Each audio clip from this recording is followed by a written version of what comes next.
qo'shganingiz bilan qo'shoqlaringiz baxtli saodatli bo'ling. Farzandlaringizni rohatlanib birgalikda ko'ring. Ilohim baxtingizga ota-onangizni jonlarini sog' qilsin. Ilohim topganingizga, tutganingizga, yegan ichganingizga, kasb-koringizga fayz-u barakot, halol luqmasidan topsin.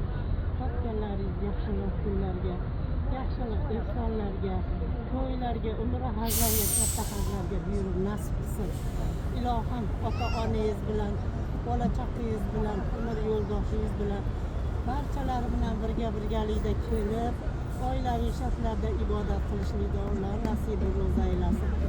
Ilohim farzandlaringizni o'zingizga o'xshagan, orqangizdan har doim 30 pora Qur'onni xatm qilib jo'natadigan qoriyalar bo'lishsin ilohimda.